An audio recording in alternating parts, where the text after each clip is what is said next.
वहीं छत्तीसगढ़ विधानसभा में नारी सशक्तिकरण पर आयोजित विशेष सत्र ने महिला नेतृत्व और भागीदारी को ऊर्जा दी। विभिन्न क्षेत्रों में उत्कृष्ट योगदान देने वाली महिलाओं ने दर्शक दीर्घा से सदन की कार्यवाही देखी और इस ऐतिहासिक पल की साक्षी बनी। सदन के भीतर महिला आरक्षण को लेकर सत्ता और विपक्ष ने अपने अपने विचार रखे। इस अवसर पर स्वराज एक्सप्रेस के संवाददाता दिलीप साहू ने Miss Femina India East Anushka Son से विशेष बातचीत कर उनके विचार जाने, जिसमें उन्होंने महिला सशक्तिकरण को देश के विकास की आधारशिला बताया।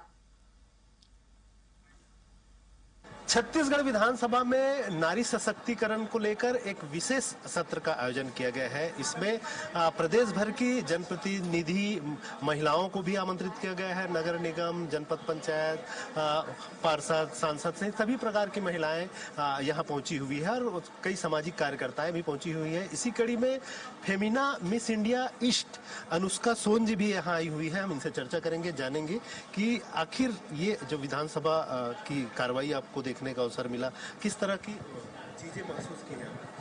सबसे पहले तो मैं बहुत ही सम्मानित महसूस कर रही हूँ और मैं शुक्रिया अदा करना चाहूँगी हमारे माननीय अनुज शर्मा जी का कि उन्होंने मुझे यहाँ इनवाइट किया आज। ये कुछ ऐसी चीज़ें हैं जो मैं अपने बचपन से करना चाहती हूँ। महिलाओं को देखते आई हूँ, बस्तर में रही हूँ, कई ज़िलों में रही हूँ छत्तीसगढ़ के। मैंने देखा है, मैंने जी है वो ज़िंदगी। और जब आरक्षण की बात आती है और जब महिला को उसका हक मिलता है तो जो खुशी मुझे और पूरे देश को होती है वो बहुत ही स्पेशल होती है। देखा जाए तो दोनों पार्टियों में, चाहे बीजेपी हो, कांग्रेस है, दोनों महिला हितैषी होने का दावा कर रही है। क्यों कह रही है कि परिसीमन के बाद आरक्षण लागू होना चाहिए। विपक्ष कह रहा है कि परिसीमन की क्या जरूरत, अभी इसी कड़ी में लागू कर देना चाहिए। तो इस तरह से दोनों अपने आप को महिला हितैषी शो कर रही है। आप क्योंकि एक अलग धड़े से है, किसी राजनीतिक दल से सीधे तौर पर नहीं जुड़ी है, तो आपकी क्या सोच है?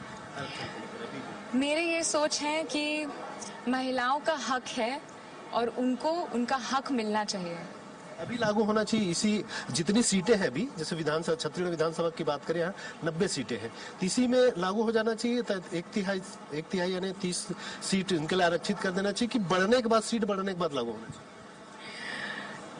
जो महिलाएं बोलती नहीं हैं, हम बहुत समय से अपनी आवाज़ को रोक के रखते थे, लेकिन अब हम बोलते हैं। तो जो हक हमें मिलना चाहिए वो जितना जल्दी मिलेगा उतना सबके लिए अच्छा होगा। बिल्कुल राजनीतिक दल टाइप की स्टेटमेंट वाली बयान आ रही है आपकी। सीधे तौर पे मतलब वर्तमान सीटों पे आरक्षण मिलनी चाहिए। क्या दिक्कत है आरक्षण मिले? देखिए, जितना जल्दी हो सके उतना जल्दी आरक्षण होना चाहिए। बिल्कुल। तो ये थी अनुष्का सोन जी, फेमिना मिस इंडिया ईस्ट है। इन्होंने आज सदन की कार्रवाई देखी और तमाम चीजों को समझी और इनका साफ तौर पर कहना है कि राजनीतिक दलों से परे महिलाओं को उनका हक मिलना चाहिए और जितना जल्दी मिल सके उन्हें वैसा हक मिलना चाहिए और ज्यादा से ज्यादा उनकी सदन में, संसद में भागीदारी होनी चाहिए। कैमरा पर्सन दीपेश के साथ स्वराज एक्सप्रेस के लिए रायपुर से दिलीप साहू।